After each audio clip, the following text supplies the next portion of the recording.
Okay, thanks, Matt, and thanks everyone for sitting through what was an extremely long round 8. Apologies for that, even though there's not really anything we can do about it. One match just took their sweet time, and that's the way it happened. Anyway, we are in the final round of the Swiss. We have Jordan Lidsky and Sarah Shearing playing. Now, the players are 6-1-1, but we believe they are playing for a slot in the top 8. They are table 6. But tiebreakers or a factor, and table 3 is playing. So what we expect is with the top 2 tables draw, that's 4 people, and then the winner of tables 3, 4, 5, and 6 will be the rest of the top 8. And this is, in fact, table number 6. So we have Jordan Lidsky, we have Sarah Shearing, we have a Bant prison deck, which is a little outside the norm, and Izzet Murktide. Will Kruger, welcome back for round number 9. How are you feeling? Thank you. I'm feeling great, Joe. How are you feeling? I'm doing good, man. Awesome. Although I got to say, I'm a little disappointed. I saw on Twitter that John Ryan Hamilton is handing out cookies at the event. And I did not know that, nor did I receive a cookie. I feel personally slighted. Well, I'm 2,000 miles away, so I have even less chance of getting one. Anyway, Haywire Mite, the first player for Jordan Lidsky in this Bant Prison deck. It's Bant Prison, and then there are, as you can see, green effects like Haywire Mite, but it is primarily a white deck. You will be probably interested to see the deck list once it is revealed during the top 8 round, whether Jordan makes it or not. But Sarah Shearing with Izzet Murktide we saw earlier today. And I think Jordan Lidsky was on camera before Will and I showed up. So if you've been here for the bulk of the afternoon, maybe you've seen this deck already. And we are underway, playing for a slot in the top 8. This is a fascinating deck here from Jordan Lidsky. It looks like it's effectively a mono-white Martyr of Sands deck. We have one copy of Martyr of Sands, just the one. The card is it's not aged well, we'll say. But we have the one to search for with our Eladamri's calls and with our Ranger-Captain of Eos's. And it's sort of a way to lock them out of the game if you have one of your 2 copies of Emeria, the Skyrune, which is a card that I have not seen in many years, Joe. I don't know about you, but if you're not familiar, it's a land. Enters battlefield tapped and taps for white. At the beginning of your upkeep, if you have 7 or more planes, you may return target creature card from your graveyard to the battlefield. So you effectively get to reanimate something every single upkeep for no mana. And so we have a lot of creatures that are good to reanimate. We have Solitude, we have Squadron Hawk, which is, I guess, not a good one to reanimate. We have Ranger-Captain of Eos, Martyr of Sands is the big one. We have a lot of 1-0s to search for with Eladamri's Call. We have a copy of False Hope to lock them out with Emeria. That prevents all combat damage for the rest of the game. 1 Elesh Norn to tutor for, a Haywire Mite to tutor for. We see Jordan Lidsky naturally drew that this game. We have a Sun Titan to get when you just have a lot of mana and you want a giant payoff. We have a giant killer as a potential Murktide answer.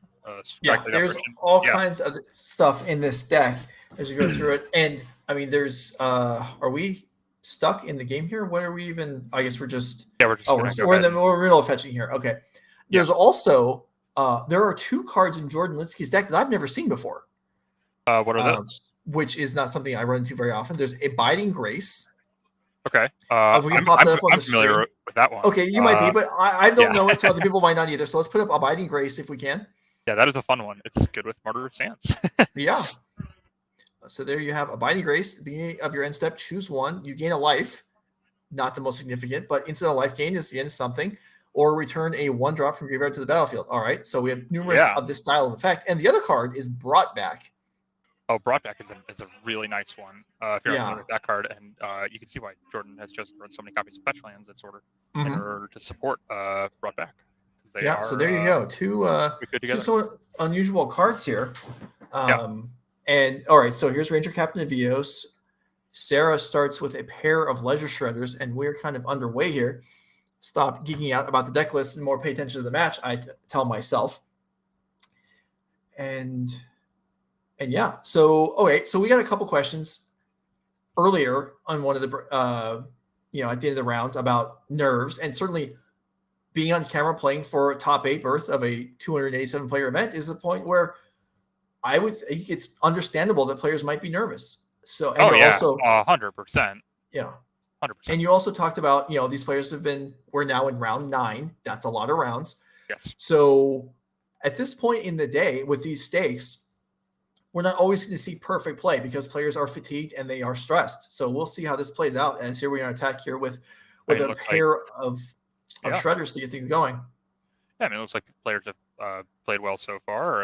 Mhm. You know, Sarah's off to a commanding early lead with a couple of Ledger Shredders, which does seem like a pretty great way to attack this mono white deck. Just sort of get in the air. Mhm. I believe Jordan's flyers are like Squadron Hawks. They're not going to block too profitably. Right.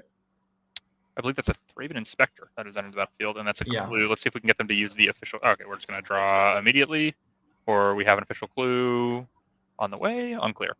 Yep, okay, that's an official clue, and that is a Thraben Inspector. So that is not the most powerful play, and you definitely don't want to start off your turn with that because, I mean, not saying that it's a mistake, just that Sarah's probably about to get some connives, and she's going to have, Mhm. she's going to be able to sculpt her hand and have a really good hand, 2-card hand going into her turn, and she's going to probably be in a pretty good position with, you know, at least 5 power in the air, potentially more. Oh, no follow-up play. Wants to deny the connives and just probably going to go ahead and try to draw a card here with the clue. Mm-hmm. And this Haywire Mite holding off the Ragavan, something that I added Haywire Mites to my Tron deck, and surprisingly, well, unexpectedly maybe, one of the big benefits was having things that block Ragavan. Oh yeah, not even for the sacrifice ability, just getting in the way. Yeah, you don't need to and kill Ragavan necessarily, but if you can just block it in the early turns, and then it often becomes invalidated by the rest of your cards. I mean, you can see Thraben Inspector. That is basically the anti-Ragavan, if you will. Yeah. All right, so Sarah will add a bauble here, and yeah, and looks like we're gonna get a lot I mean, of it's definitely not a rapidly. Are we resolving? Yeah, okay. Yeah, we're resolving the bauble off of which was exiled to the iteration, and then the bauble is giving us the additional connives here for the Ledger Shredder, and so we're gonna be able to get a really nice attack in here. And Jordan already down to 12. Sarah's gonna be threatening lethal next turn. Jordan would love one of his main deck copies of Supreme Verdict. Would be ideal for him. Most definitely. Is that the only blue cards in the deck? There are some sideboard cards, such as Dress Down is in the deck, and then there's a Meddling Mage tutor 4. There's Lavinia tutor 4, and I suppose Orvar is technically blue. All right, so mostly cyber cards. I guess there is also uses for white mana or for other colored mana though. With there's a couple copies of Teferi Time Raveler as well. Yeah. Okay. Sure. All right. So here, this time the Ragavan does come in, and Jordan will draw off the clue now and then determine what the blocks are going to be. Yep, that's a tight play. Just draw before you make a decision. Why not? I mean, and it looks like we're going to see 7 damage come across from those Ledger Shredders, put Jordan down to 5. So already in a perilous position, but his draw has been slow thus far, and so you might imagine he's a little more likely to have one of those copies of Supreme Verdict than likely, but we'll see. This is the turn. If he has it, he's going to cast it for sure. Yeah, a couple life picked back up again from the Haywire Mite, so Jordan should have 7 here, but 7 is effectively the same as 5 because that's still the lethal damage in the air, and there's Great. So there's one of those main deck copies of Teferi Time Raveler, very wisely playing land first to avoid getting spell pierced. And it's pretty big too, because this remaining Ledger Shredder, I mean, sure, you want to get Teferi out of the way, but is Sarah really going to want to take an attack off to kill Teferi at this point? Yeah, I mean, you're sort of putting a bind here if you're Sarah. You're like, do you want to take the Teferi off the board and sort of give yourself the ability to play into speed again, or do you just want to say, I'm going to attack you for 3, you're at 4 life, play my second Ledger Shredder, I have 4 power in the air, your turn, and just put the ball in Jordan's court. It's going to be an interesting choice here, and it's kind of to depend, like, does she have Counterspell in her hand, but ultimately, this Kami of False Hope is going to go ahead and prevent the Ledger Shredder from dealing much damage at all, and by that I mean 0 damage. And so, unclear where Sarah attacked, but it doesn't matter because it was ultimately prevented, and the bounced Ledger Shredder has returned. All right, but that's still not bad. I mean, Jordan Lidsky looking a lot better than a turn ago. Teferi is going to get taken out anyway. They're sort of starting to turn around. We didn't quite have one of those verdicts, but yeah, Jordan is clawing his way back into this game after falling behind early to a pair of Ledger Shredders, but he still does need to find some kind of permanent answer. I mean, the Supreme Verdict would still be quite good, but yeah, I mean, Sarah's got a pair of pretty threatening bird lawyers. Right, and some more conniving action here as the bolt. They took down Teferi, enables them to be the second spell of the turn after the Ledger Shredder replay being the first one. And yeah, Jordan with some cards in hand and certainly some capabilities here, but this is not a 60-card deck either. So there's not going to be as much assurance of drawing. Not only is this not a 60-card deck, it's also filled with 1s and 2s. So there's going to be some randomness here. in what cards are actually drawn. Like there are 2 Supreme Verdicts. There's 1 Prismatic Ending, but there are multiple other removal spells in 1 and 2 copies of. So yeah, I certainly in Sarah's seat, for one thing, she doesn't have access to the deck list anyway, and 2, even if you did, you'd have no way to predict what was coming out of it. Yeah, I actually believe these 2 players are both friends, and I think that Sarah may be familiar with Jordan's deck in some capacity, at least. I'm not sure to the extent to which that's true. And if you're not familiar with that land in play, that's because it is very uncommonly played. It's called Mistveil Plains. It enters battlefield taps for white, and you can pay, I believe, 1 and tap it to put a card from a graveyard from your graveyard onto the bottom of your library, but you can only do it if you have 2 or more white permanents. And the reason to play that is so that way you can keep recycling your Squadron Hawks after you've jump blocked with them. I mean, if a 1/1 flyer is good, I guess more of them is better, right? You don't want to run out. I don't know. It seems like a lot of work for not much game, but all right. Infinite Squadron Hawks, Joe. Just think of the possibilities. I mean, I guess that's something, yeah. And we're going to see a Solitude come down, take down the bigger Ledger Shredder, and that's going to be that's a real card. Yeah, it's going to be a huge threat because that is starting to give Jordan the life that he needs. Because Sarah's Avenue to Victory here is likely going to be trying to race Jordan because he certainly has the inevitability. Sarah knows that she has to get aggressive, and you can see that from how she's played the game. You can see that by her decisions to deploy her early Ledger Shredders, deploy early creatures, and just really focus on getting the beatdown on because you have to. I mean, are you going to wait until turn 12 against the Emeria, the Skyruin deck? You probably shouldn't. Yeah, probably not. All right, here's a consider. Looking for. I mean, how much does Sarah need here for a win this turn?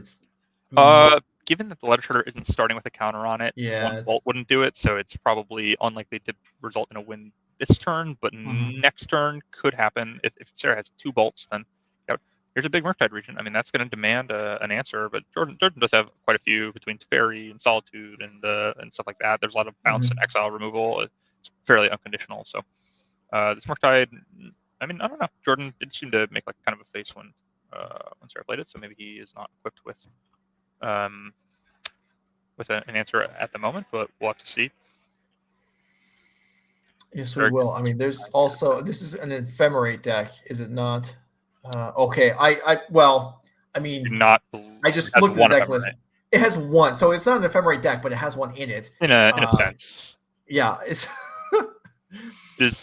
it has an Ephemerate in the deck. I don't know, but yeah, in this spot, Sarah discarded Steam Vents there to the Ledger Shredder, which is not exactly like you kind of want to have all spells in that spot just so you can get the damage in. But Sarah decided to keep the spells in her hand, or maybe she's sitting on 2 lands, but who knows? All right, so Ranger-Captain. So this is actually threatening to get the 1 copy of Giant Killer, which could be a huge. That would be a nice one here. Yeah, that explains some of the 1-ofs and 2-dubs. Is some of this limited tutorability of the deck. We saw the County of Hallsoap already used. Haywire Mite's already used. Not that would be tutored for anyway here.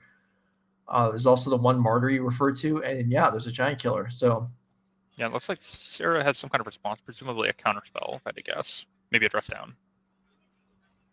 Dress Down would be kind of nice because then it looks like Jordan is at 1 life, 4 life. Okay, not sure why we were at 1, but if we were at 1, then we could have discarded his counter spell to the Ledger Shredder and then presumably gotten in for lethal last turn, but that was perhaps an error. All right, and now back to 5, which I think And I believe Sarah said. Okay. I don't know exactly what happened there. No. Great moments in broadcasting history for sure. All right, so we'll I guess we'll try and figure out. Yeah, I mean, it looks like Sarah managed to win game 1 there. I think Sarah managed to win. There's no way that she would have conceded, but I imagine she just said, I have a counterspell and showed it to Jordan. And that would do it. See, would be my best guess. And this counterspell would mean that the Murktide is going to be able to come across for lethal damage there. So Sarah manages to get game 1. And what I was talking to her between rounds, and she seemed pretty concerned about this matchup, but she got game 1. So I believe it. You're playing against, a deck that's designed to go long already. That's not where you want to be. And there's a smattering of different kinds of removal, and it's hard to be played against. But yeah, picking up game 1. Well, that's 1 out of only 2 she needs. So now it's on Jordan to win the other 2 games. So let's go ahead and look at the deck lists and see what's working with here. I know people are probably curious about this one. You'll be able to look at yourself on MTG Melee once the Swiss has ended. We're not quite there yet. But in an hour or two, and also anytime after that, you'll be able to look up this deck list on Melee under this event. You can go find it under the Nerd Rage tab. But here we go. A lot of these decks we see in competitive events, the current era, you see 4-ofs all over the place. Not so much the case here. Yeah, we have what we see here is what is effectively a toolbox deck. We see some Eladamri's calls, which could tutor for many different 1-ofs. We also have a lot of different 1-cost creatures to tutor for with our Ranger-Captain of Eos. We have one Martyr of Sands, one Haywire Mite for if they have an artifact or enchantment, Giant Killer for if they have a Murktide regen. All of these things. And the Giant Killer presumably is why Sarah chose to counter the Ranger-Captain of Eos, because Jordan could have sacrificed the Ranger-Captain, prevented her from casting non-creature spells, and then use the Giant Killer. And then so that way the counterspell wouldn't actually work. So she chose to fight over just the Ranger-Captain, and she was very rewarded for that decision.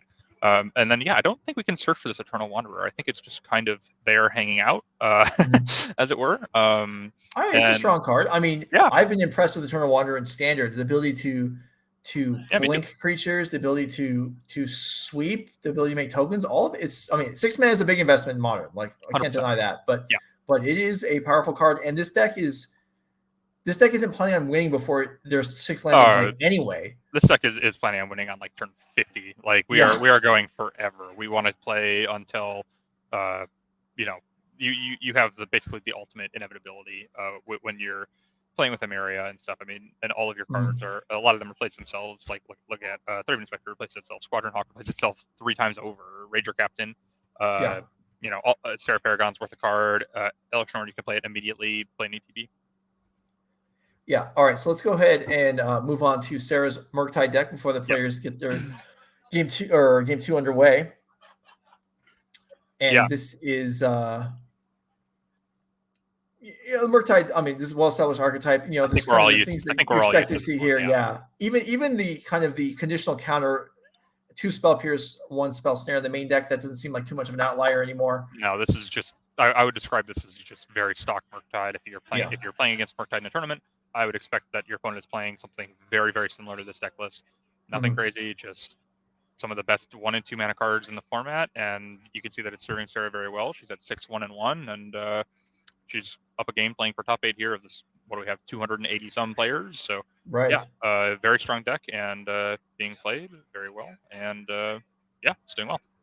Very strong. And whoever loses, the players are still sideboarding here. Whoever ends up losing this and is going to not make top 8. I mean, that doesn't make. I mean, top 16 or top 32 of an event this size is still impressive stuff. Oh, it's a great finish. Yeah, absolutely. Yeah. And there's still some decent prizes to be won. Nerd Rage points and cash. And there's also the Pioneer 5K tomorrow, which is still sideboarding going on, which you're playing in, correct? I will be playing. I'll be playing. I'll be playing Lotus Field. Yeah. I know you. I figured you would. So what was the decision? I know I'm not available on Saturday morning, so I'm not going to make it down for that. Or was it I like Lotus Field? I want to play Pioneer. I didn't think I was going to be able to make it to the venue, but I had a change of plans, and I was able to make it to the venue. And I wanted to get here, hang out. I love the environment. I love the vibe, if you will. I love seeing all my friends and other competitors and stuff, just saying hello and watching, being around the tournaments. It's really fun, and so I was able to make it. And then I'd committed to commentary, so I'm here doing it now. And then I'm going to play tomorrow morning with Lotus Field. Yeah. All right. Well, if you're still playing tomorrow afternoon, I am quite the. I'll do my best. We'll see. We'll see. I will certainly be on the hunt for minute errors when you're on camera. If we can help it. Yeah, I mean, don't spare me a little bit. Don't be too hard. Oh, come on now. Come on. You can you're offering coaching now, right? For Larry. So if you're interested in coaching, and maybe you can watch Will tomorrow if he gets on camera and decide whether he looks like someone who's worth hiring as a coach or not. Anyway, game 2, here we go. Jordan Lidsky with an Arid Mesa, Sarah with a Steam Mints. Yeah, so I think we saw Sarah do. Did she bobble herself and then play the Channeler? Interesting. Okay, Joe. So from my perspective, what it looks like is that if you bobble yourself and then you fetch, that's sort of the same situation as if you were to have played the Channeler first. So I don't fully understand the reasoning, although I'm sure Sarah has a good reason. Do you understand why you might choose to? I see what you're saying here. Yeah, it's not because I don't understand. Right. but Okay. I Well, definitely could be missing and something. well, no, but I mean, okay, maybe we're missing something, but it also okay, that's a nice turn 2 play for Jordan Lidsky Very, there. very strong play. Going to make it But it difficult also against could be, Lyrium. I mean, in the best circumstances, which round 9 of an event that you care about is probably not, but even the best circumstances, it's easy to have one play in mind, like I have a fetch land and a bauble. I'm going to check my top card before I make my decision on whether I want to fetch or not, and just not realize, well, alternatively, I can look at my hand as I have a Dragon Red Channeler and a bauble, so I want to leave with a Channeler. So there's, True. I mean, Yeah, I don't know. I'm pretty curious. I feel like Sarah likely has a good reason. I just don't know what it is. yeah. I would just be inclined to play the Channeler first. But anyway, in this case, we're at 3 card types for Delirium. It's going to be a little harder to get like Expressive Iteration won't count for sorcery, but we just need creature or sorcery at this juncture, I believe. And okay, we started with playing an island, and then we did not want to play the island. Okay. Yeah, it is Like, a little tough to. So what sorceries are in the deck that can actually turn on this channeler here against these? There's none, right? It's just iteration. I believe that it is just iteration, but we do have plenty of creatures that we could Yeah. get. Let's see. All right. Well, scratch that. This channeler is not getting active, at least not for a while, as Murktide will chew up the graveyard. Yeah, it is literally just iteration in the 75 for sorceries. So yeah, it would have to be a creature or I suppose an enchantment with dress down would do it. But now we're 4 types away, and also our red cards don't go to the graveyard. So right. Did we miss an attack here with Dragon Rage Channeler versus a tapped Sanctifier? I think that's possible. Yeah. Maybe that's something that she's playing around, but I would have been inclined to attack there personally. But all right. Well, Solitude by way of Ranger-Captain of Eos Exile will take down Murktide. That Jordan misses his second or his third land drop there, so that is a huge deal. Yeah, and is then that Spell Pierce on? Was that Spell Pierce on brought back? Yeah, because it was starting to Wow. return our Solitude. So that was a Yeah. very clutch Spell Pierce there. Brought back would have been pretty devastating. That was a really nice play, and then we get to follow it up with Iteration. Maybe we're holding up a counter spell here. Now we're getting it for the point. I imagine that it was just nerfs. Magic's hard. You're playing for a lot, so. All right, so Channeler across this time, and Jordan Lidsky with a stable board, but not quite the presence that he would have been hoping for off of that brought back. Which again, even with only one card to bring back, it's still when it's a Solitude. That's yeah. I mean, it's 2 mana 3/2 exile, 2 mana 3/2 lifelink sort of splashers, and that's very good. And it looks like Jordan's you're doing your best to underplay it here. You're trying to say like, oh yeah, I guess it's okay. No. I'm saying it's good. I'm saying it's good. I'm with you. It looks like so Jordan plays his third land and passes the turn. That is fascinating because he basically what you're thinking if you're Sarah is just like, what does he have? He must have instants because he clearly doesn't. If he had spells, he would have just played them on his main phase. So he's holding up some kind of removal spell. If I had to imagine, unclear what exactly that is, but another iteration is a great way to get ahead. All right, in with the Channeler once again. Yeah, and Shredder. Okay, now there's at least a blocker. Okay, so this is what we're holding up, and presumably whatever we're going to get here is going to be pretty scary. And Sarah does not have counterspell shields up right now, so Jordan is pretty likely to be able to resolve whatever it is that he chooses to get. Although we know that he doesn't have access to the 4th mana immediately, so he chooses to get Sarah Paragon, which I mean that's good later. Yeah, I mean we don't have access to the 4th mana right now, and I don't think there's anything that we can play off it immediately. It would be cool if you could play Solitude off of it, but I do not believe that's how it works. No, it's all, 3 mana or less. But yeah. I mean, Sarah Paragon into Arid Mesa to fetch and gain 1 life is pretty neat, and that's that's the floor. But yeah, it does require more mana. Which there's the 4th one. Okay, so we found land 4. We're gonna go for a Ranger-Captain of Eos, and now what are we going to get here? So that explains why Ranger-Captain wasn't maybe a consideration to tutor for with the call, as if there was already one in hand. Yeah, I think we're just going to get a Thraben Inspector here. If we play that, Sarah is going to get a Connive, which, I mean, maybe you just want to hold off. And it looks like Jordan is just going to hold off, and Farrah's going to go ahead and crack Scalding Tarn on the end of Jordan's turn.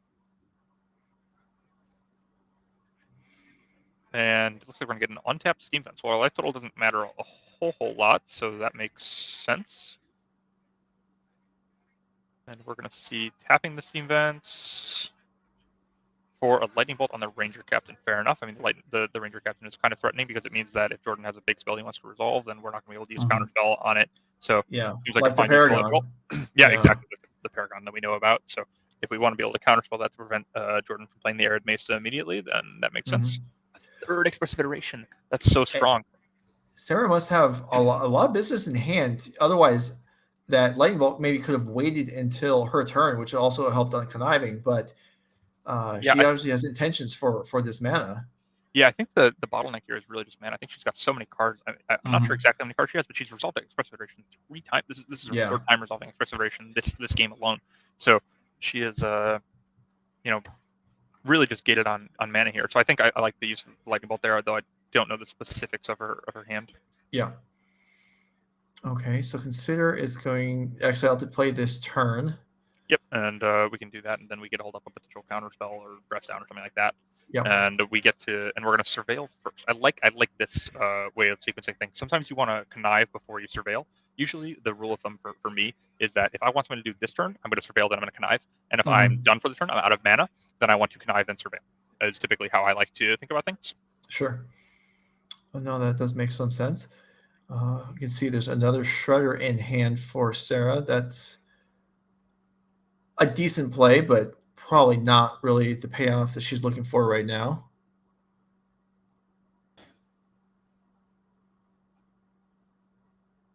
And it looks like Sarah has managed to assemble Delirium and get a nice attack in here for 5 damage, putting Jordan down to, I believe, 12.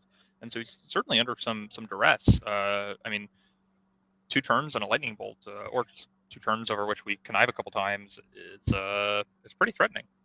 Yeah, it definitely is. And speaking to Sarah having a lot of stuff to do, that was Otawara into play for the turn, is it not? And that's with 5 other land in play. This is a very much this Otawara is saying I have a ton of stuff, and there's a counterspell on. She has Blood Moon in her deck. That is fascinating. But yeah, when they play Channel Land and they have a bunch of cards in their hand, then you know that they have no more lands in hand. That's very scary. And that counterspell on the Sarah Paragon is huge because now we get to crank in again, and then. Yeah, we actually have Delirium under the Sanctifier in deck, which isn't like the hardest thing in the world, but it's an impressive feat to get. The 4th Expressive Iteration, Joe. That's so many Expressive Iterations.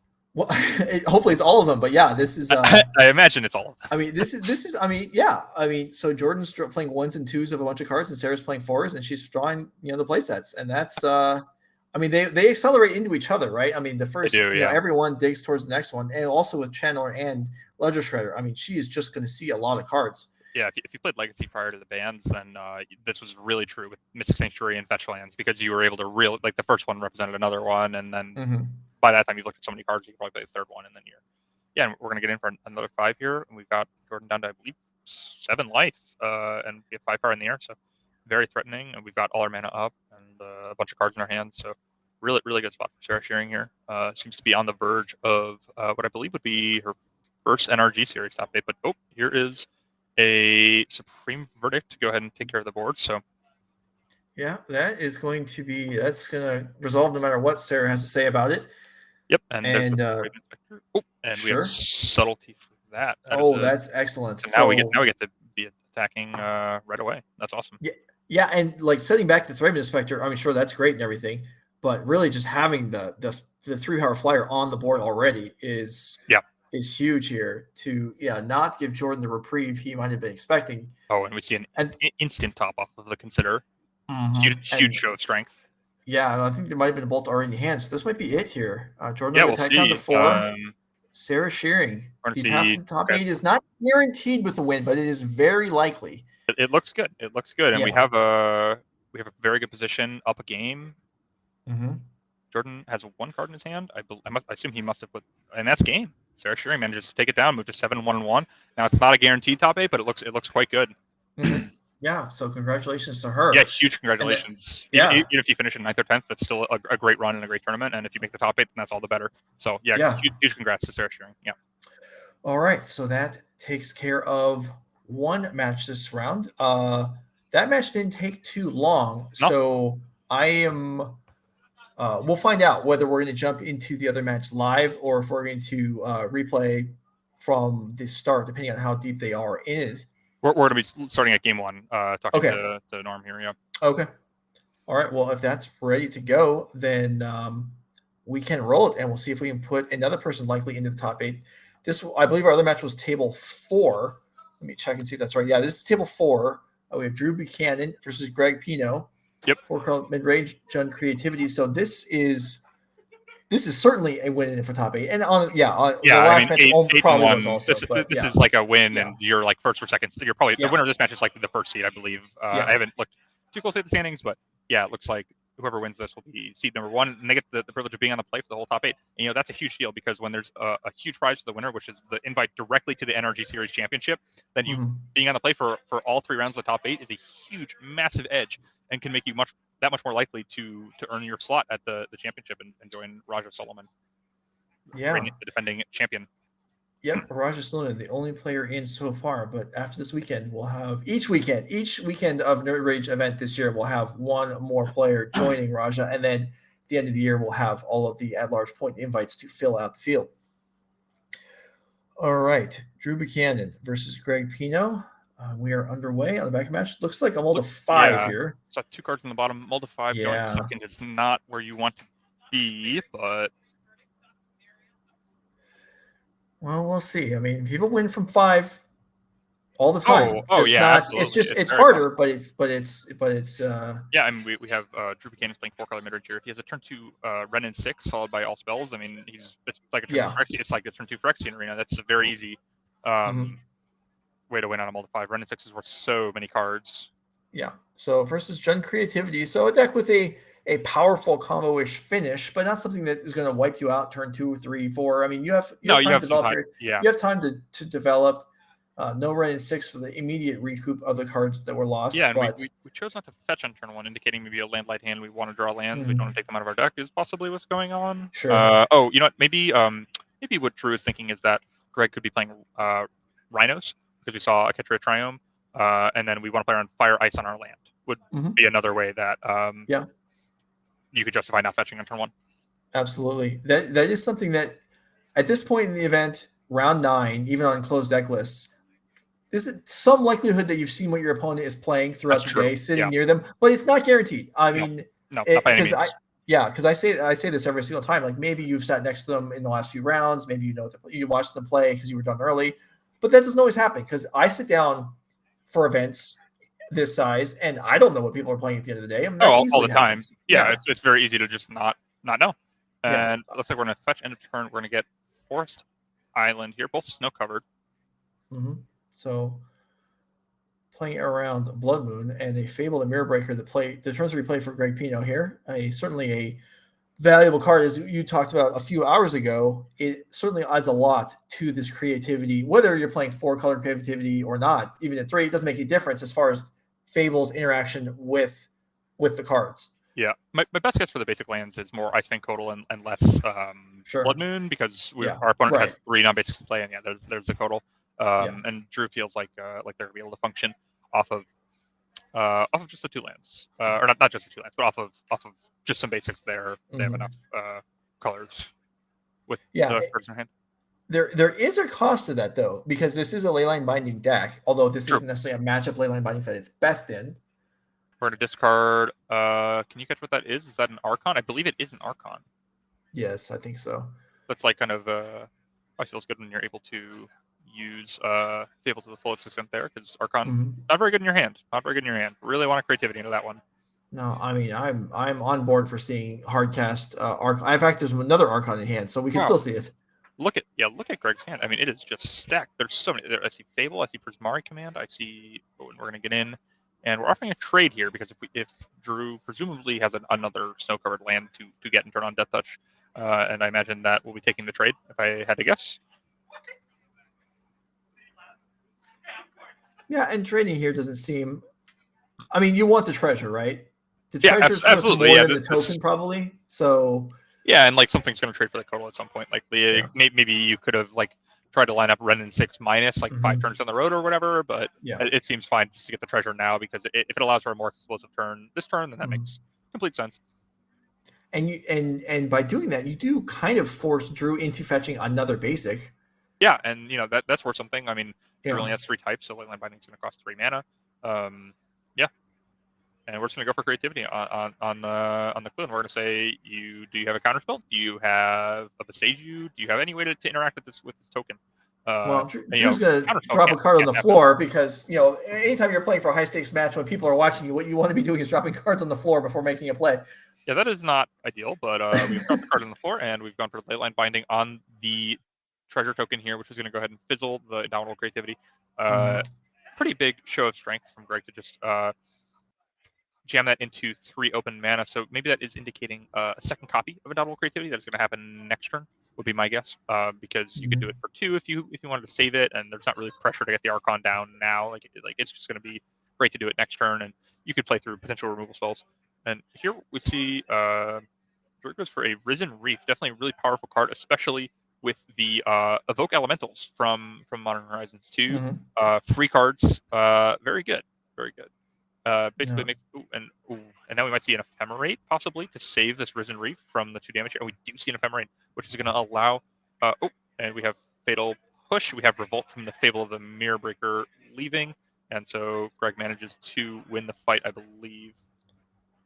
A flurry of spells being interchanged here, but yes, indeed, Greg will win that battle, that interchange, and Risen Reef goes to the graveyard. Prismatic Command will. Depending on what the other target was, maybe fizzle. Well, it actually he targeted himself to draw 2 cards and discard 2 cards, I believe. And I believe that it is target player does that, so it has 2 targets, and so I believe it still should work. Even if one of the targets is removed. If it was make a treasure, then it would fizzle entirely. Is it just you create a treasure, or is it target player? Yeah, I don't know. I don't. I'll look, but I would be surprised if the card is worded target player makes a treasure. That doesn't seem like it would make a ton of sense. It is target player makes treasure. Okay, I take it back. I assume it is that way because of exactly this, right? Yeah. Anyway, it looks like Drew goes and finds this window to go ahead and slam Omnath, which is definitely really powerful way to overwhelm your opponent. It often in Magic, some of the ways that you're gated are cards, life, and mana. Omnath gives you all of them. Pretty powerful card if you're willing to do the work for it and play 4 colors, which Drew here doing it very easily off of 3 basics and a Cavern of Souls, no problem. Yeah, and we're gonna go for Fury, which I believe was that off of Omnath mana, so we get to keep the 3/3 around. Wow, that's a huge turnaround. But if Greg does have that second copy of Indomitable Creativity and like another fetch land to get a dwarf, then we could see 2 Archon of Cruelties entering the battlefield right now, causing Drew to sacrifice his board, and there's immediate and discard his hand, and there's 2 must-answer threats. So this is a big turn. We're gonna see if Greg has the creativity now. If he doesn't, it's gonna get pretty ugly for Greg. It is Drew is putting Greg to the test here, though. That was a nice sequence of plays after losing that previous exchange, recovering here with Omnath and Fury.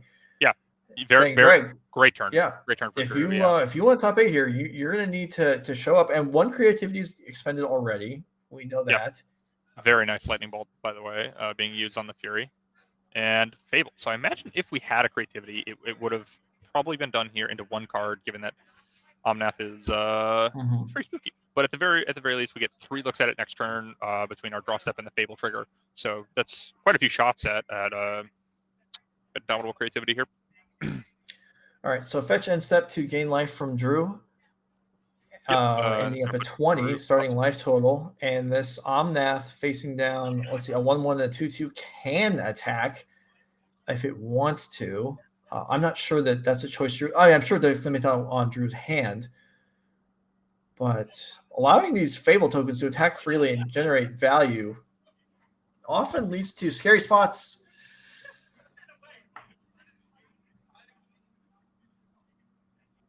Yeah, this is definitely an interesting position.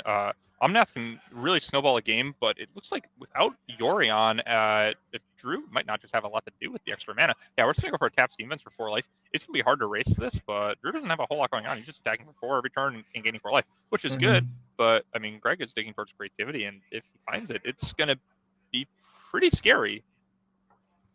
Thinking about what to discard here to this Fable. And he decides to discard Scalding Tarn and Prismari Command, just takes 2 shots at finding the good card, Indomitable Creativity.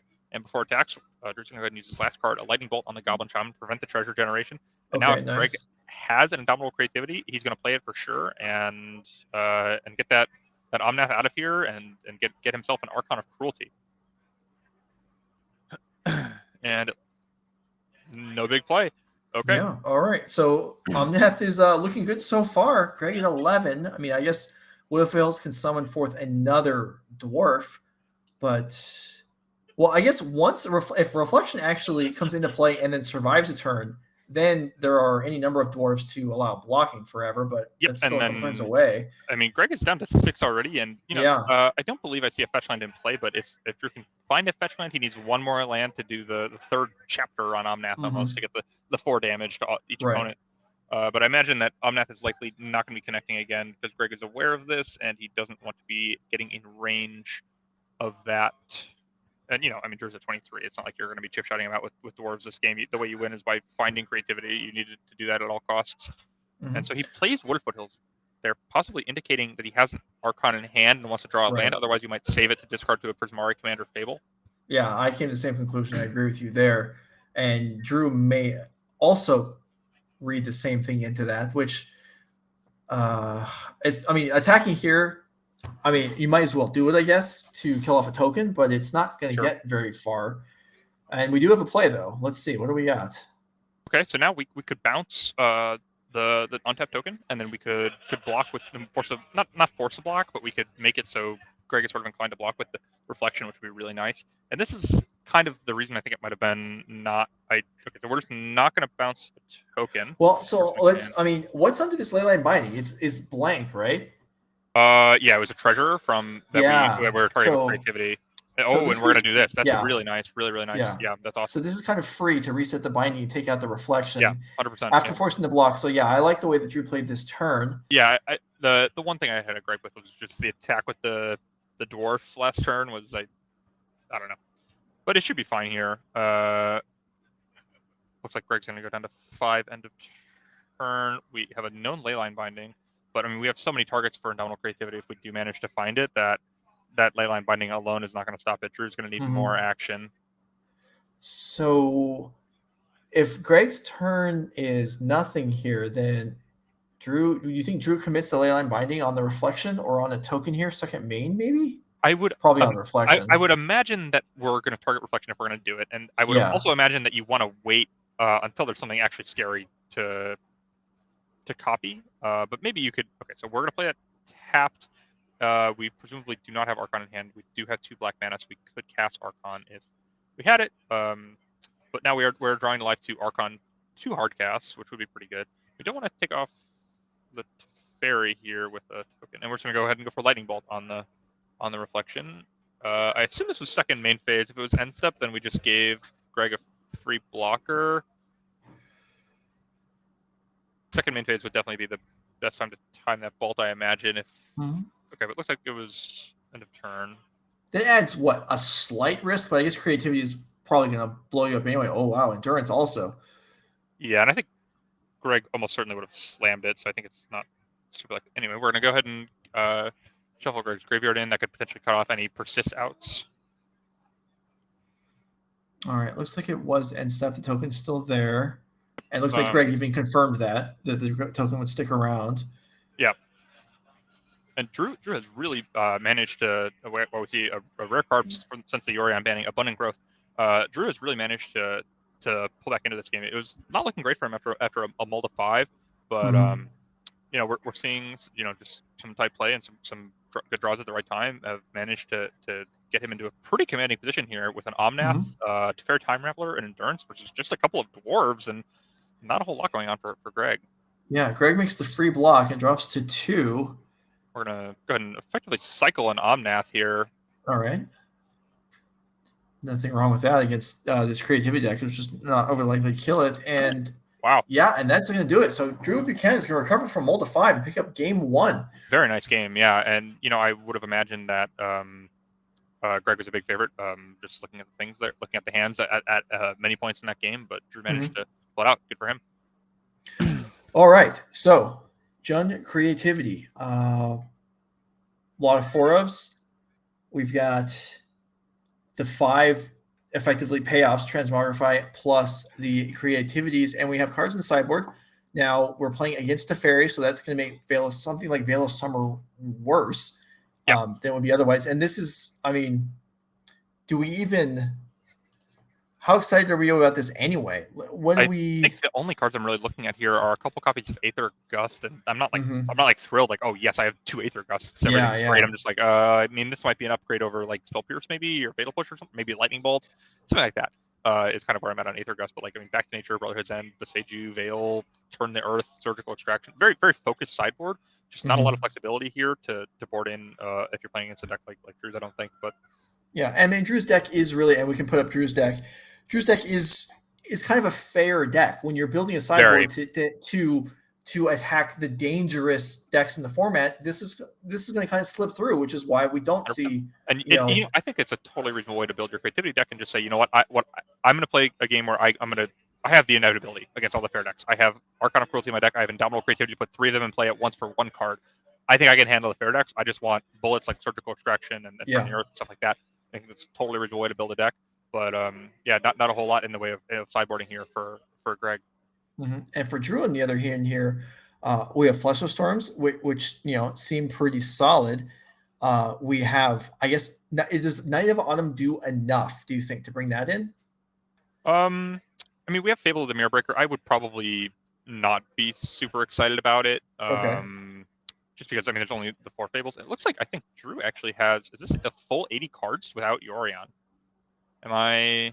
Hold on. That seems. Let me. Well, there are 30 land. 30. Yeah, I think we have a full 80 without Yorion, which is. It's 81 actually. 81. Okay. Wow. Fascinating.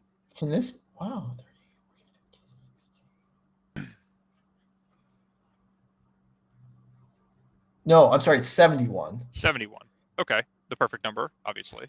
Yeah, so we had a 71 and a 69 card deck in the last 2 rounds on this round on camera. I mean, clearly the answer to how do you win more at Magic is you just put more cards in your deck because then you have more cards. Apparently, obviously. I mean, you know what's worrisome about that though is if someone shows it's actually correct, even occasionally to play some number of cards that's between 60 and 80. Then there's years of evidence that shows that everyone else has no idea what they're doing. Yeah, that is fair. I mean, right, is anybody really good at Magic? Yes, probably. There are a few people. Let's go back to the game. Game 2. Let's see if both players, or if Drew can keep more hands than they started with last time.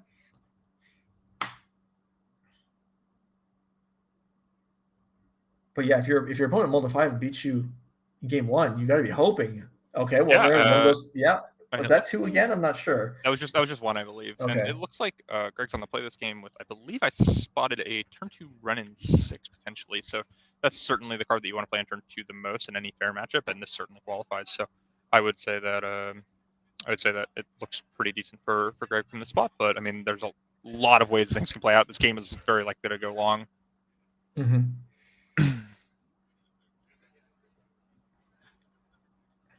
All right, nothing seismic the first couple turns, and it's just not going to be. That's not the way things are going to play out here. We're going to have a few turns of land drops. Then we'll start to see things like Risen Reef and Fable, but not the openings will not indicate high-powered decks, even though once they get going, they can really throw haymakers. Yep, and there is that 2 run-in 6 with a fetch land, so that's going to be a continuous source of card advantage for Greg. He's unlikely to miss a land drop for the foreseeable future. Good spot to be in. So, and we talked about before, I mean, these Ren 6s are strong, but they are vulnerable to being picked off by leyline bindings. But not this turn. So this is going to require... Yeah, there's no way to cast it on turn 1. But on turn 2, we're going to have at least 3 colors, and then just the basic planes would be 4 types and 2 mana. So that would be enough for leyline binding on turn 2. If Drew has that card and chooses to use it.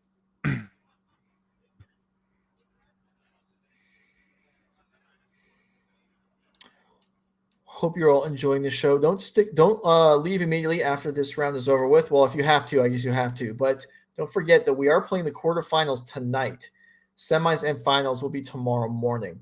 But we do have the first round of eliminations taking place after the 9th round of the Swiss here. Looks like at the site today. Looks like turn 2 Renin 6 is matched by another turn 2 Renin 6. I mean, what better way to combat Renin 6 than your own, I suppose? I mean, is this the best 2-drop in Modern? That's a great question. I mean, what else is really even in contention? I mean, it's not Tarmogoyf anymore, that's for no, sure. No, it is not. That the days of Tarmogoyf dominance are long, long behind us. I think Renin 6 might just be the best card in Modern. I mean, there's Ledger Shredder, which is a fine card, but I don't think not even in the same realm as Renin 6 in my mind. Yeah. Not even close. That's a nice basic mountain. I assume we're going to see a Fable of the Mirror Breaker here, and that's also very good with Renin 6 because you get to, if you're making all your land drops for the whole game, you can just discard 2 lands. It's basically free because you're drawing extra cards. It's a way to convert them into more spells to cast, more ways to use your mana. It really just balance things out of how much mana you have and how many ways you have to use your mana. Yeah, Greg does have a Fable there if he wants to go for it. Picks up the Ren on the fetch, and Fable is down. That is definitely a spooky spot to be in if you're Drew. Your opponent went turn 2 Ren, turn 3 Fable on the play. Yeah, this is asking a lot to not. I mean, just to keep up in card advantage. I mean, this is not threatening a whole lot, but it's just good stuff. All right, chat answers the question, and they come up with Strangleroot Geist. That's a no. Stoneforge Mystic. I mean, Will Kruger, if you don't go for Stoneforge Mystic, are you betraying your Amulet deck, your Hammer deck? I love Colossus Hammer. I love that deck, but I got to say it. Renin 6 is a better card than Stoneforge Mystic. I think it's probably the best card and definitely the best 2-drop. Underworld Breach was another suggestion, which that's a good one. That's a good 2-mana card, but that's not a 2-drop. Yeah, if we're talking 2-mana spells in the format, that is the only one in my mind that could really compete with Ren. But for things we're gonna play on turn 2, yeah, not much matches up with Ren.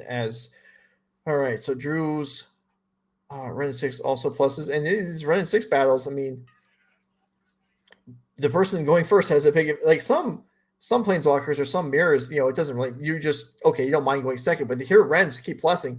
Some person has to minus at some point, and oh boy, you don't want to get to that point. You need other answers. There is one. Yep, there's a Leyline, but this goes to show the power of Fable of the Mirror Breaker. We had a Leyline Binding, which is ostensibly a pretty good answer to it, but Greg was still left with the Goblin Shaman, and Drew was forced to use Lightning Bolt, so it was just 3 mana, demand 2 premium answers from your opponent, which is quite strong. All right, so Greg with the initiative here certainly being up on the turn cycle and up on the Ren 6 loyalty. Chad continues to go Expressive Iteration, Lord of Atlantis. Okay, that's not Lord of Atlantis versus Ren 6. Ooh, this is a good one. Chalice of the Void. Chalice of the Void is a good nomination for a strong 2-drop. I mean, honestly, Expressive Iteration is the one that has me more like that's kind of on par. I think Ren is still better, but Chalice of the Void. Is that really a 2-drop? Like, if Underworld Breach isn't a 2-drop, I don't know if we can count. Chalice is more of a 2-drop than Expressive Iteration is. So, I mean, these days you play it on 0 a lot. I mean, we've seen so much Team Rhinos. Yeah, certainly. All right, token into play. Do we have a follow-up? Well, it's Prismatic Command in hand. That's not going to do too much right now. Land picked up. Greg Pino trying to battle back here, down a game. Yeah, that would have been a pretty good window to go for creativity if he felt so inclined, because the only untapped land was the Zagoth Triumph, so we weren't representing Lightning Bolt. We weren't representing Leyline Binding. Drew could have had Solitude in that instance, and that would have been pretty bad if we jammed our only creativity into that. Yeah. And we're going to go for a bit of a wow. We're going to go for Prismatic Command at a time that was not main phase, but this actually is going to work out better versus Veil because the Zagoth Triumph was untapped on our turn, so we might as well tap it on Drew's turn. So that was nice timing from Greg for the Prismatic Command. This is kind of a beating though for Greg. I mean, what were the? I don't feel like it was a guarantee that Veil Summer was even going to come in. Yeah, and, Greg has a bunch of Thoughtseizes, right? I mean, he's playing more of a Jund build than like the 5-color build with Leyline Binding that we've seen like Joe Bernal play, and also in top 8 with that at 7-0, he took an intentional draw. No, there's no Thoughtseize in this deck. Oh, there's no Thoughtseize. Oh, that's my mistake. I'm sorry. Yeah, no, I'm looking at it right now. No, these Veil Summers there's 4 Spell Pierce, and there's 3 Prismatic Command, and I guess there's Archon triggers. Sure. Yeah, that is a good thing to stop. You don't Yeah. even draw a card if they came in off of Indomitable Creativity, sadly. But Yeah, but that's it. There are no. Yeah, so these Veil Summers are a little light, but did find a good use there. yeah, that was a great use. I mean, honestly, from Drew's perspective, I would imagine that he was expecting Thoughtseize just from Jund lands, but maybe that's why the Veil came in. I don't know. And we're gonna go for bullet your Ren down to 1, and now I assume our plan is to use this Ren on it. But then we're no longer threatening our ultimate. No, yeah, okay. Alternatively, we could just go up here and then force Drew to shoot our own yeah, Ren in 6. We could do that, but it looks like Greg is gonna go ahead and yeah. Okay, Greg's just gonna pick it off. I mean, that gets off the get the Ren off both, the table. Both players have picked up plenty of lands at this point, so they've probably got most of the advantage they need out of it. So now it's just a threat of the ultimate. Yeah, and we could go for creativity for 2 here, but Drew is prepared with 2 open mana and quite a few cards in hand, potentially able to play back with some combination of Leyline Binding, Solitude, Ephemerate, stuff like that. All right, well let's see. Greg Pino here. It's certainly going for it. Here it is. Creativity for 2. Are we going to game 3? Is Drew Buchanan going to the top 8? Okay, this is all right. It resolves. So these Archons are coming into play. I mean, does Drew have any copies of Orvar the All Form? I believe there is one, actually. Wow, that would be something. Let me check. I would love to see that. Yeah, that would be really sick. That would be really interesting. One copy. One copy of Orvar, presumably. And that's all you need. That is all you need is one, because one copy will take out both Archons. Well, so they both enter. Our triggers go on the stack. Yeah, you have to discard something else first, right? Right. And then you get to do it, and then and Greg could sacrifice the Ren in that instance, right? And then you're right. That's true. So we would probably need one other thing, and we're gonna Eladamri call. We're not gonna get Orvar, so Drew Buchanan with another. Well, what do you mean we're not going to? This could be getting Orvar. Oh, is the other trigger still on the stack? Oh, my mistake. I'm not sure, but I thought we concluded resolving the Archon triggers. That's my bad. You might be right. I'm just thinking if we had Eladamri's call, I can't imagine us not doing it. I mean, I can't imagine what would be better than Orvar. Okay, we are going to get Orvar. That is my bad. All right, and Greg shakes his head. He's like, "Oh boy." Yep, here it is, and yep, we are now packing up our cards. Okay. Okay. I'm confused. To be honest, I don't really understand what just happened, but okay. So let's talk through before we'll wait for confirmation as to what happened there. I see. Okay, the chat is saying I missed this. It was being revealed from the sideboard as it wasn't actually boarded in. It was revealed from the sideboard. Yeah. Oh. Wow. Right. Well, that's unfortunate. Okay. That is going to. Yep. That is going to cost us what would have been an interesting resolution there of seeing how game 2 played out, and instead we're going straight to game 3 anyway, because let's go to game 3. Yeah. Let's do it. Yeah. Greg Pino picks up game 2 after a bit of a misstep there from Drew Buchanan. Yeah. Are we sure that that's what happened? I mean, it's really the only thing that makes sense. Yeah. So, okay. Yeah. Slight error, and again, Magic is hard, and we're approaching 11 hours of gameplay for these players. So it really mentally taxing stuff. It's really easy to say that I would never do that, but like until you're in that spot, you don't know. So yeah, I mean, I certainly have. I mean, it doesn't take extreme fatigue to sideboard one card wrong. No, it's just one. Yeah. It's just an easy misstep to make. It happens. Yeah. On most one card sideboard errors are not quite as crucial as this one. Yeah, that was a tough. Yeah, that's a bad one to. It's one thing if you're like upgrading like your lightning bolt to like a flame slash or something. Yeah, but like that is a tough one. Yeah, that is brutal. And yeah, I mean, it was clear that Drew went through the deck a few times. But when the Orvar was actually revealed, I didn't realize that. Yeah, it didn't come out of the deck. So at that point, I don't even think you reveal it to your opponent, right? Because they're going to assume you don't. Yeah, I don't know why. Yeah. There's a lot that I'm confused about, to be honest. But we're here now, and and Drew Buchanan has a turn 2 run in 6, which, as we have discussed at length, is a very powerful turn 2 play. Mm-hmm. So definitely, and Greg Pino without a turn 2 run in 6, so a huge advantage to Drew. Okay, so now Greg may have it. I don't even know. I don't know if Orvar is common enough that you can just assume your opponent has it. But now that Greg knows it's there, yeah, I mean it's we know now. There is no ambiguity whatsoever. So that's certainly another obstacle that has to be taken into account.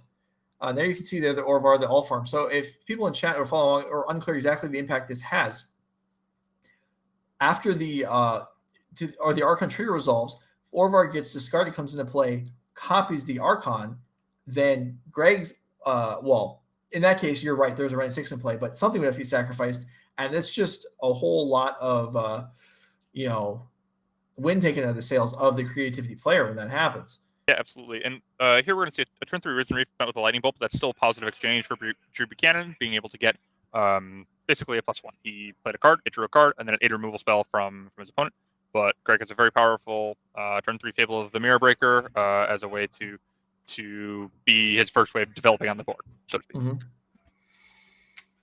And Drew very quickly going for a fetch land. Perhaps he's just planning on slamming an Omnath. Yeah, I mean that would make sense. That would fit the actions here, and that would be, you're not. I mean, I guess you're somewhat at risk if Greg chooses to attack. Well, I guess with the land there could still be creativity for 1, right? Make treasure. Yeah. All right, it's not. It's a 3-mana spell. It's Teferi. Okay, Teferi. All right. Getting lines up super well. And with the way we fetch, I'm thinking. Okay, I was saying my Veil of Summer alarms are going off. It looks like we just wanted to go for this abundant growth. Right. I discard hand size. Wow. Right. Yeah, I mean, that's what happens when you draw an extra. Yeah, with Ren. I mean, when you're curving out and having discarded the hand size, that's not too bad. No, not at all. It doesn't feel too bad. Here is something else. Yeah, all right.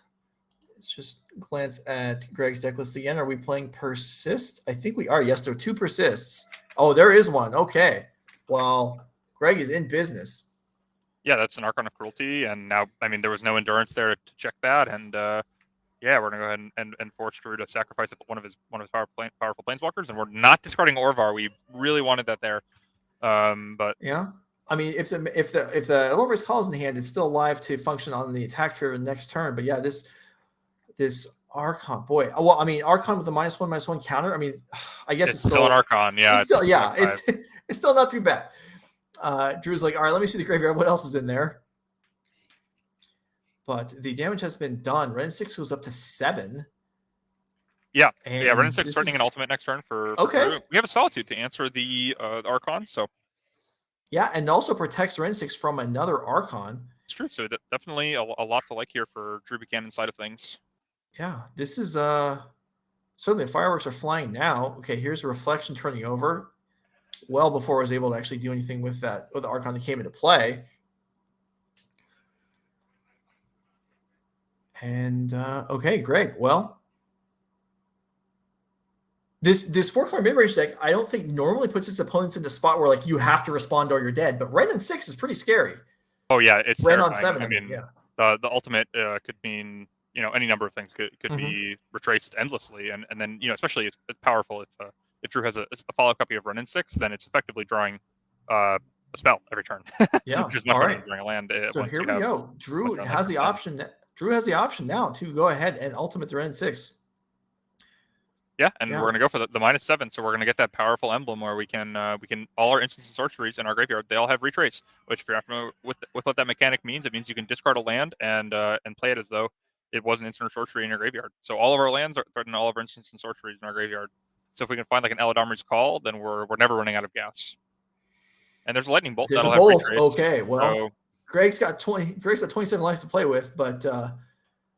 Yeah, so we're probably not bolting Greg out from his life total, but it does answer both the Fable and the Goblin Shaman, and then it'll answer the Reflection again in a few turns when we do inevitably get there.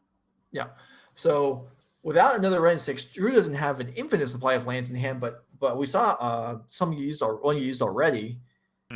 And it does mean that, well, Drew's assembled a pretty stable mana base at this point, so there aren't really dead draws left in the deck because every land gets turned into at least a lightning bolt.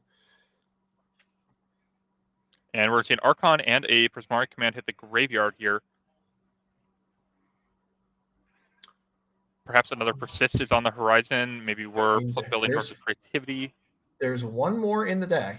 Let's see if there's any in the sideboard. There it is. It is now. Oh, it is no longer in the deck. It is on the stack, and it's targeting Archon of Cruelty. That's the play that you are building your deck to make. And Drew only has, I believe, 3 or so cards in his hand. Ooh, we have a Veil of. Oh, is it? Oh, here it is. So that's threatening to get Orvar, and that's going to have. And we're going to Aether. Oh, no. Okay. Wow. So Drew was going to get the chance to do what maybe could have happened in game number 2. Greg has the answer ready. Aether Gust. Okay, this has got to go on top of the deck because it'll still be good next turn. Oh, we did not tap blue mana. We tapped a Stomping Ground of Invitation. Oh, no. That is not good. I believe that land, no, I believe right. that the Triome taps for blue. And if not, the Wooded Foothills can get blue. Greg's got plenty of life so he can get a Steam Vents. It should be fine, but these players look like they know what they're doing. They're going to call a judge, and they're going to get everything sorted out, as you should. Yeah. When you're playing a Magic tournament. So. Okay. So we're going to rewind. The Aether Gust is in our hand, and now we have the ability to cast it. Presumably, we're going to use blue mana this time. That would be probably good. Yeah, this is, Greg Pino, I'm sure excited about having to deal with this. Huge play to stop the Orvar from coming out of the deck and into the hand to then basically be an Uno reverse card, forcing Greg to sacrifice Archon. But the Aether Gust here is clutching. I was talking down on Aether Gust. I was saying, I'm not too excited to have it, but look at where that got us. A crazy clutch Aether Gust to prevent. So Drew Buchanan not vanquished yet. Okay, Solitude dies to the Archon trigger, card drawn. Teferi is dropped, but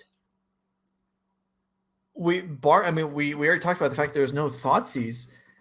We could reasonably be Eldritch Call is just gonna happen right now because Drew doesn't want to get Aether Gusted again. Smart play there that I think would have been easy to miss. The issue is we can't get Orvar, so we have to get Solitude, and we're really playing from behind here. And now Greg has a great window. If he has an Indomitable Creativity, why can't we get Orvar?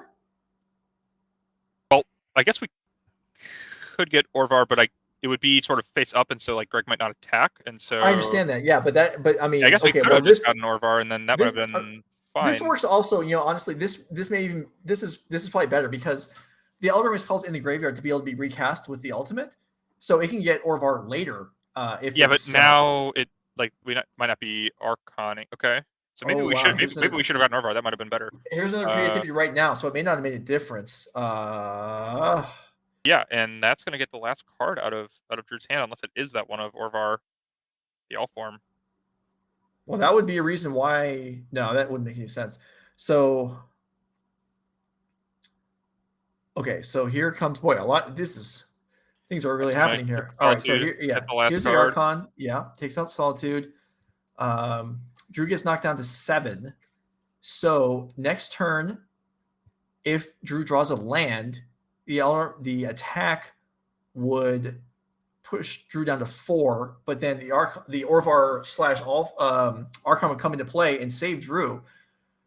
So this isn't over yet. Redraw with an Abundant Growth. So if we draw a land here, that the land represents Eladamri's Call, which represents Orvar. Right. Leyline Binding, and we are in it if Greg Pino does not have a Boseiju or another way to answer the Leyline Binding. But Greg has 3 cards in his hand, and Drew's got nothing. He's got the Ren Emblem, but no lands in his hand to retrace. All right, token being created here, but token by itself is, that's a slow clock. So Greg, the way that Greg pushed the Leyline aside, that makes me feel like there's not an answer readily available. Yeah, here's an attack. This game is still not over with. Yeah, we are going to keep gaming, and we have nothing here to slam. And any land for Drew represents Eladamri's Call, which could get Omnath, which is another card. It's a Ren. Huge deal, because now we have lands for the rest of time. Don't tell me there's another Aether Gust. No, it's a 3 mana card. 3 mana. Are we going to go looting we're gonna shock and loot is what I believe. Yeah, I think so. Is happening. So we're gonna go put you to 4, loot, looking for the second Aether Gust. The Ren resolves. Oh my gosh! Well, I don't think there's no more blue mana, is there? I don't know if that. I'm not sure what that triumph is. The Ren is in. Okay, there's a land picked up. There's not enough mana. Oh, how much mana is there left? We can call for a 3-drop. Yeah. That is notably not Solitude. Right. So we're just going to go ahead and pass the turn here, and let's see what we've got in the graveyard. We've got Eladamri's Call pulled to the front. We've got Lightning Bolt pulled to the front, and I believe those are the only 2 things that are threatening to be retraced. Yeah, and so now Orvar's not enough, right? Because if attack first pushed Drew down to 2, then the Archon trigger would kill Drew even with Orvar in hand. Yeah, Orvar is no longer. All right. But if the 2 comes across and then Drew just survives the turn, then something like Solitude or whatever else, there's a bolt, and that's going to end it. Wow, Greg Pino wins and advances to top 8. That match was great. What an incredible match. Greg Pino manages to play through a Ren Emblem in play for I don't know how many turns, 5 or 6 turns. There was a Ren and 6 Emblem in play. And, he is our number 1 seed going into top 8, and you can see why. He played that game and the whole match really well, and he's very rewarded by being the 1 seed. He gets to play for the whole top 8.